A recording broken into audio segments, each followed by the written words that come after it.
I can't think of anything tonight, kiddies.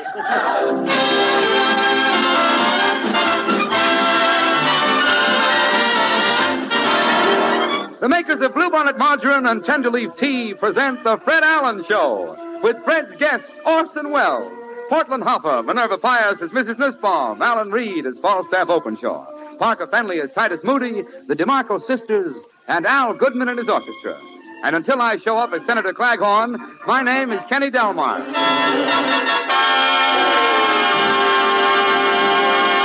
This week, ladies and gentlemen, a new book, The Way to Vocabulary, Power, and Culture, was published. We bring you now the new literary lion whose name appears twice in this work. He's Fred Allen. Thank you.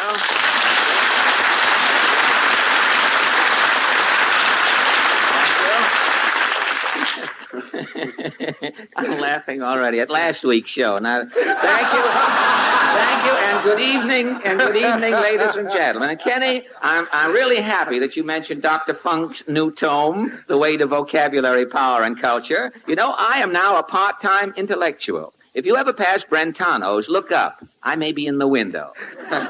Well, have you noticed any difference since your name was mentioned in Dr. Funk's book? Well, yes, Kenny. I'm the talk of the literary set in subdued voices for the nonce. On Fifth Avenue yesterday, Elsa Maxwell blew me a kiss. Elsa blew you a kiss? Yes, she was a little short-winded. It fell in the gutter, but I went over and rescued it. You know, you should expand your vocabulary, Kenny. Get hep to words like tessellated. Tessellated. What does it mean? Well, thanks to Dr. Funk, I am now in a position to tell you, Kenny. Tessellated means adorned with mosaics. Oh. What does mosaics mean? Kenny, don't press your luck. I'm only up to page 12 myself. When I get up to the mosaics, you'll hear from me by phone. Don't let me go on. Mr. Allen!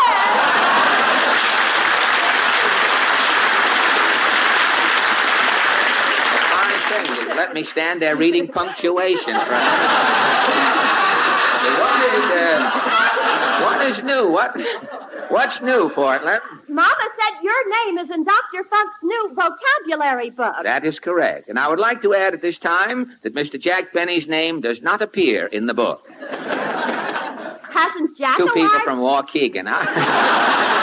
Well, the weather's breaking. Hitchhikers are out again. Hasn't Jack a large vocabulary? Jack, a large vocabulary. 2 words he uses on his program. Yipe and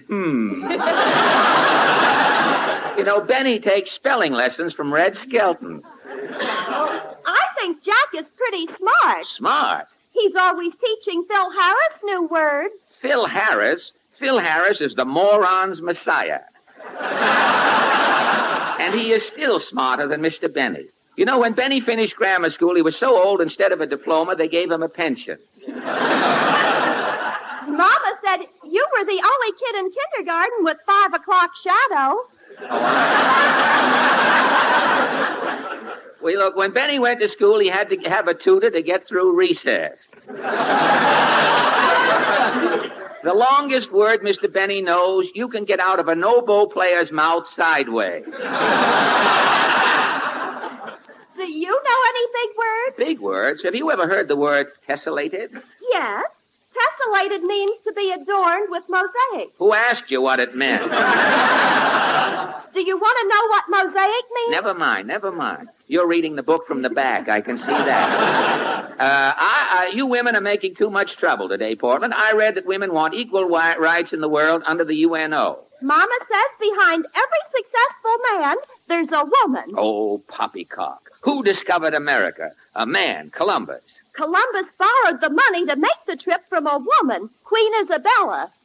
Who was the first mayor? Well, she's been dead a long time. Nobody knows Who was the first mayor to have his own radio program? A man, Mayor LaGuardia. How did he reach the microphone? How? His wife put him up to it.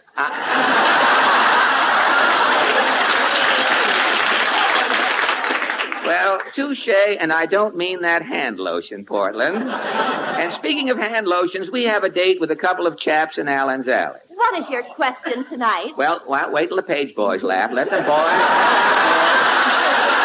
My question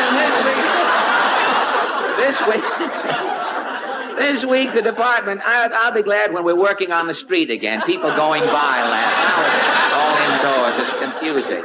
Well, this past week, my question, Portland, the Department of Agriculture, concerned about the chicken surplus, called a conference to get housewives to buy more poultry. And so our question this evening is, have you heard about the chicken surplus? And if you have, are you eating more chicken to help reduce it?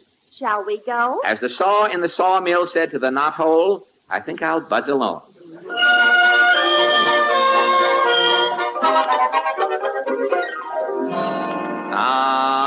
It's good to get back to Allen's Alley, Portland. Hell, I guess the senators just finished dinner. There's a big catfish head on the lawn. See the flies? Well, let's knock. Somebody knock. Yes, Claghorn's the name, Senator Claghorn, that is. You're from the South. When I play bridge, I never sit and off. Now, wait a minute. If men who know Senator's best, it's Claghorn 6 7/8 to 3. Now, look, Senator. I shot a robin this morning. You shot a robin? I caught the little feathered traitor flying back from the south. Oh. Well, tell me, Senator, what is the reaction to this poultry surplus down there in Washington? Every time I mention chickens, Senator Hatch eggs me on. Oh, yeah. Hatch eggs, that's a jest, son. Hey, own up, son, you're just a dumb dodo. You're extinct, that is. Now, wait a minute. Let me get in here. Tell me, Senator, are you doing anything about this chicken surplus? I'm eating chicken every day. Good. I have my own recipe, chicken a la Claghorn. Chicken a la Claghorn. How do you prepare your fowl, Senator? First, I soak my chicken overnight in Kentucky bourbon. Uh-huh. Hard for me to go on here now. Then I boil it in Louisiana corn. Yes. Then I baste it with Mississippi mint julep. Yes. Then I leave it in the skillet over a slow fire for 2 days. And the chicken's ready? I don't bother with the chicken. No. When I get through lapping up that gravy, yes, I'm southern fried. Storm.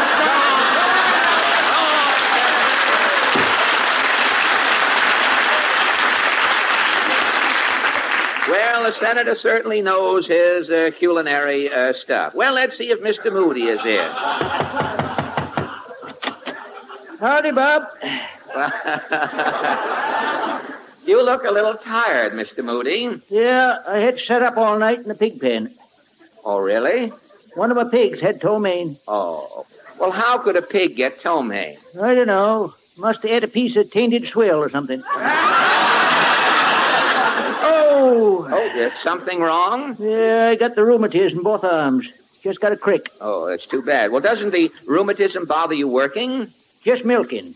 I can't move my arms. Well, how do you milk? Well, first I sit on the stool. Yes? I get a good grip. I see. Then I just hold on. And? The cow jumps up and down. Well, tell me, Mr. Moody, what about this chicken surplus? Oh, there's only one way to stop a chicken surplus. Nip it in the nest. Nip it in the nest? You mean? Stop the hens from setting, from having more chickens. Well, how? Do what I done last week. What? Well, I put a dozen Chinese eggs in one nest. China eggs? And what happened? That hen hatched out the prettiest set of demi-tassy cups I ever see. So long, man.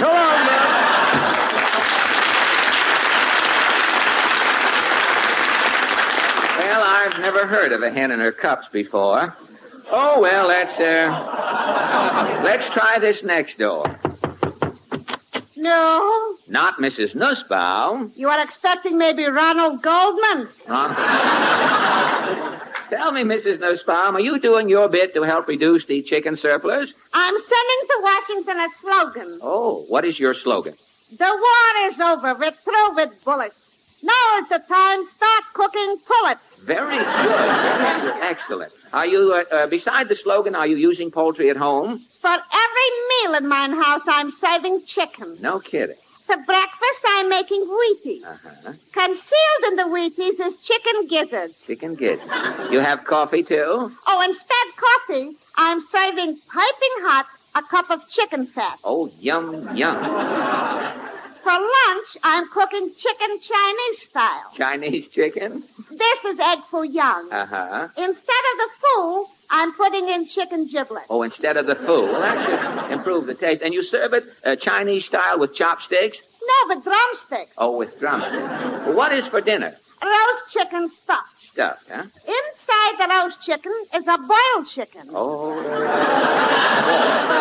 And after dinner is coming chicken coffee. Well, what is chicken coffee? Instead of sugar, Uh-huh. in the coffee I'm dropping 2 lumps of white meat. Well, chicken 3 times a day, isn't your husband complaining? Complaining? Pierre is wanting even more chicken. Well, how do you know? Yesterday I'm catching him with 2 blondes. Oh. Thank you.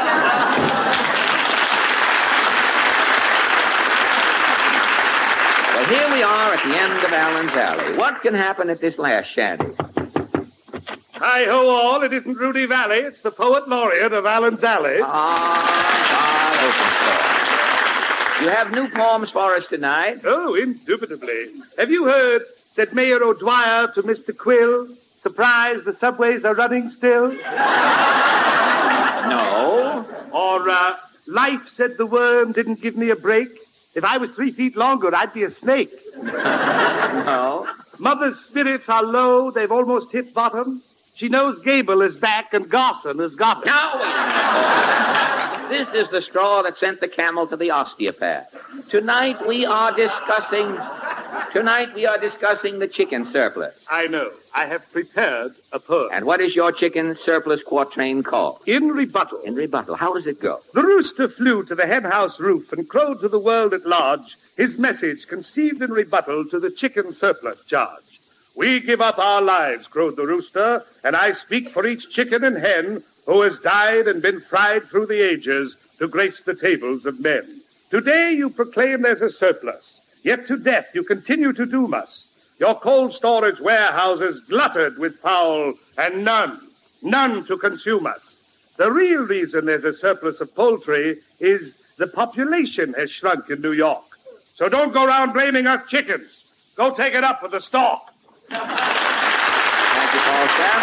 And now from the foul folder roll of Falstaff, we turn with pleasure to the Chicory Chick Choir, the 5 DeMarco sisters, accompanied by Maestro Al Goodman and his surplus symphonists. The DeMarcos sing Atlanta, G.A.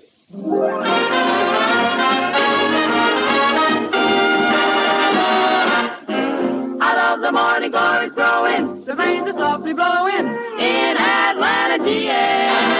I love to wake up in the morning, see the sun come up the dawning in Atlanta, GA. I love to walk among the flowers and taste the honey from the bee. I want to while away my hours, reading books and dreaming dreams beneath the trees. I want to see the ivy clinging, hear the robin singing, little songs I adore.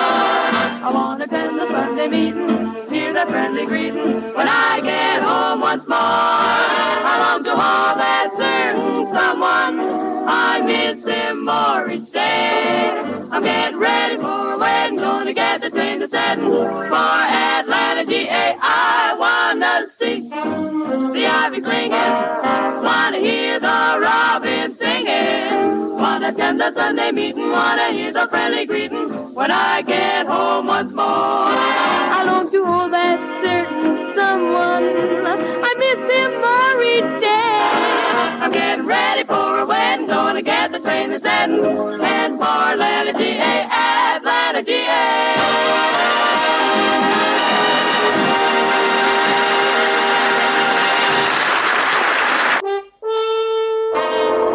This is the golden age of radio, and we'll be right back.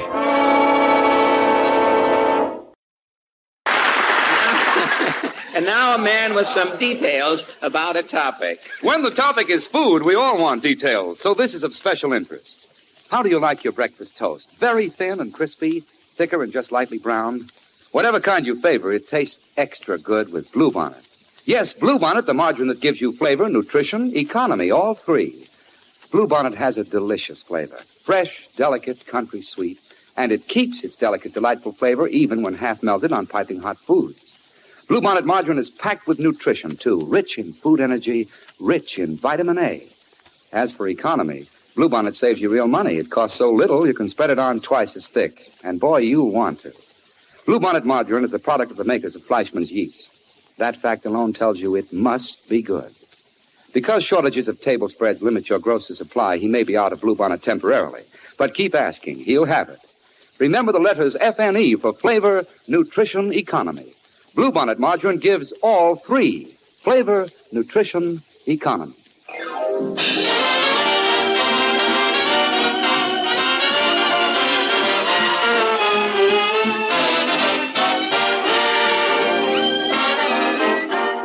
That was a miniature version of Personality played by Al Goodman and his Union Squares. Say, Portland. Yes? You know, we have to get busy. Our guest tonight is Orson Welles. Is the gold mesh carpet ready? The gold carpet is ready? Yeah. The man from Tiffany's brought the jade microphone. The jade microphone. I told him the turquoise microphone. Gad, the preparation we have to make for Orson. Did you rehearse the Orson Welles fanfare? Oh, gosh, I forgot. Mr. Goodman, with that special Orson Welles fanfare, have your men chew on a little sen before they blow their trumpets. Mr. Welles likes to smell something as he comes on. In fact, I would... Hey, this must be Orson now. Mr. Goodman, the fanfare, please. Wait a minute.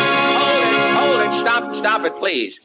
You're not Orson Welles. No, I'm Mr. Welles' personal psychiatrist. Yes? I'm afraid Mr. Welles cannot appear on your program tonight. Can't appear. No, Mr. Welles is suffering from a complete breakdown of personality. But, doctor, you are a doctor. In some states, yes. Doctor, you mean the great Orson Welles, the brash, impetuous exhibitionist? Today, he is a cringing, beaten milquetoast. Oh, what happened? It was that role he played in his new picture, Tomorrow is Forever. Yes? He appeared as Eric Kessler, a frustrated elderly Dutchman. Yes? It took 8 months to make the picture. For 8 months, Mr. Welles lived as Eric Kessler. Uh-huh. He still thinks he's Kessler. Eric Kessler. He has Kessler's Dutch dialect. He has Kessler's inferiority complex. Orson Welles with an inferiority complex? I can't believe it, Doctor. Oh, you must help him, Mr. Allen. I have Mr. Welles in a rest home on 52nd Street. Uh-huh.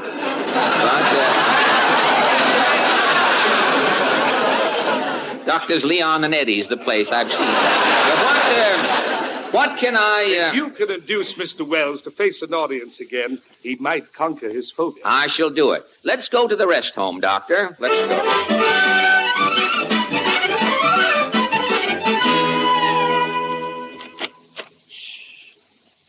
This is Mr. Welles' room. But there's no one in here, Doctor. Quiet. Mr. Welles is hiding in the closet again. Be careful, Mr. Allen. If you upset him, this Kessler complex returns. He starts talking Dutch. Good luck, Mr. Allen. Thank you, Doctor. Gad, a pitiful case. Orson Welles hiding in a closet. Orson! Come out of the closet, Orson. Nobody'll hurt you. Come out, Orson. Ah, the door is opening. Yes, please. Orson Welles.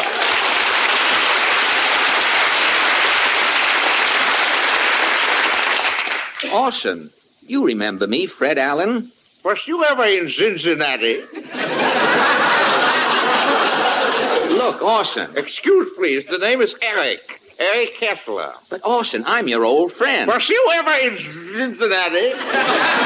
Orson, you must snap out of it. Oh, everything is so confused. Think hard. Back in the dim, hazy past, you knew a man named Orson Welles. Orson Welles. Think. Orson Welles. I seem to recall. Orson Welles used to walk down Fifth Avenue with a marmoset riding his arm side saddle. Uh-huh. A fawn prancing by his side, and 20 giant butterflies on silken leashes flew ahead, spelling out the name Orson. I saw Orson Welles one day carrying a cane. It was the hind leg of a gazelle. Orson used to strut into the automat, stand in front of those little windows, and say, "Open."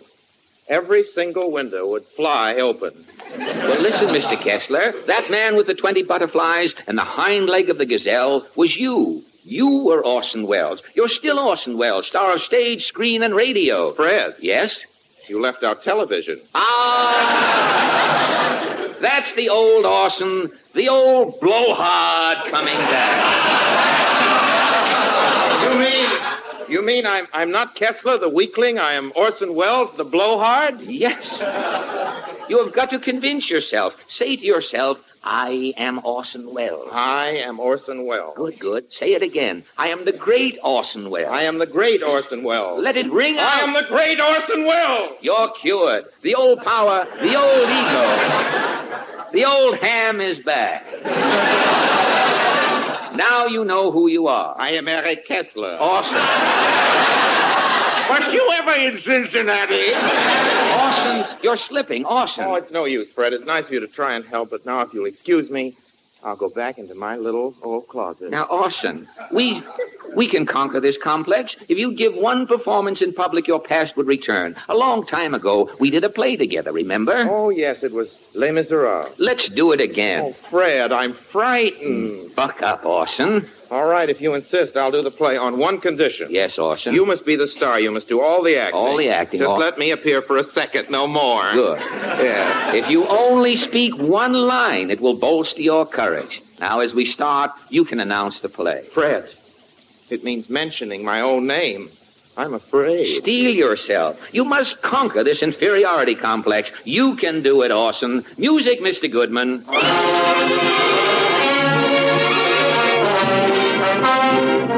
Les Miserables. Is that all right? Can I go ahead? All right, go ahead, Orson. Victor Hugo's immortal story of a soul transfigured and redeemed through suffering. This is an Orson Welles production. Radio version of Les Miserables prepared by Orson Welles. Directed by Orson Welles. Starring Orson Welles. Orson Welles will be assisted. Now, hold it. Wait a minute. Fred, did you hear I said my name? I said my name. And you said it plenty, too. What about my name? Well, I announced you, Fred. The music cut in too quickly. Now, watch that music, Mr. Goodman. Orson, you said you wanted me to be the star of the play. Now, if you're going to take all the credit... Orson. Were you ever in Cincinnati? Yeah, he's slipping again. I am Eric Kessler. No, you are Orson Welles. That's right, I am. I'm Orson Welles. Well, what happened? You raised your voice to me, Fred. Remember my condition. Oh, I'm sorry, Orson. Well, let's start the play. The play?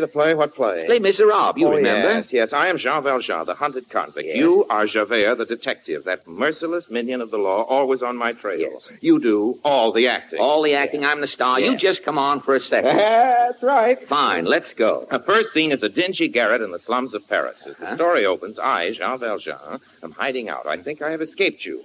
As we first see Jean Valjean, he is soliloquizing.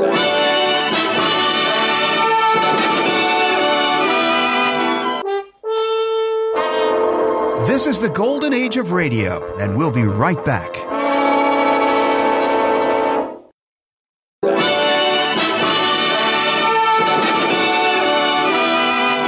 At last, Jean Valjean, you are safe.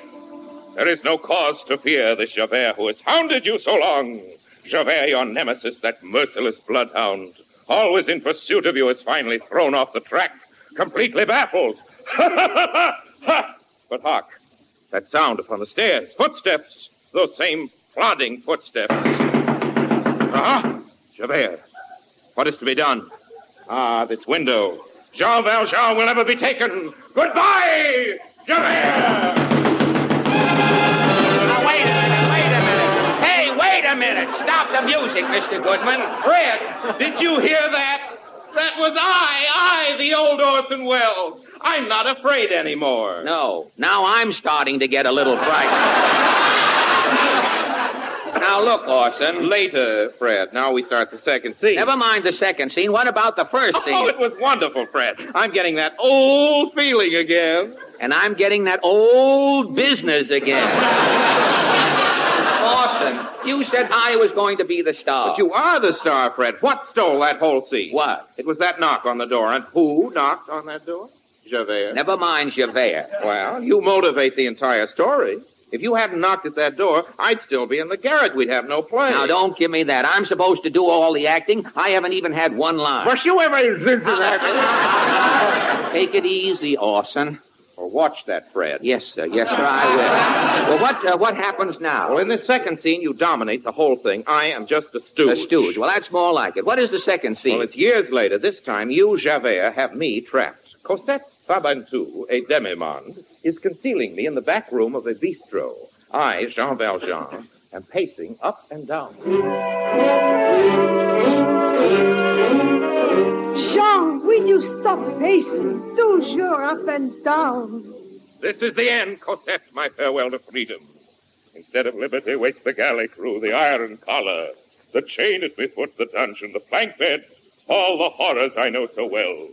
To submit morning and evening to the hammer of the roundsman who tests the fetters. Time is short, the net is tightening. Javert. Quick, Jean Valjean, through the trap door. Merci, Cosette. Jean Valjean will never be taken again. Au revoir, Javert. Now, hold it. Wait a minute. Stop the music. Now look, Orson. You were magnificent. Never mind that. You stole that scene right out from under my nose. Now, look, let me tell you. Gab, that suspense, man. Orson, please. I've seen Javert played 100 times. The Theater Guild, Moscow Art Theater, at Grossinger's. Van Johnson has played Javert.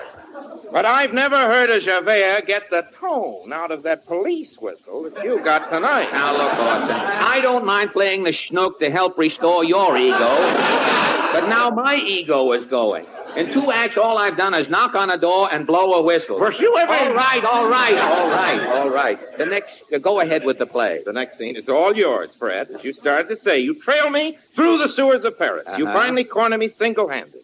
And there we stand, face to face. I just have a few words, and then you speak. I finally speak. Well, it's about time. Let's go.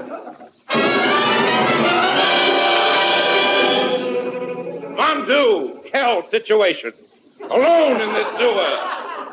Wrapped like a rat. The gloomy darkness. This narrow archway above me head. These 2 slimy corridor walls. But hark, that sloshing through the muck. Javert. At last you cornered me, Javert. Don't talk, Javert. Before you seal my doom, I would speak for the last time. You will never take Jean Valjean alive, Javert. The water in this sewer is rising. I am 6 feet 9. You, Javert, are 4 feet 2. The water rises. No, not yet, Javert. Don't speak. The water, higher. Now, Javert, you have Jean Valjean at your mercy. Pronounce my doom. Now, Javert, speak. Speak!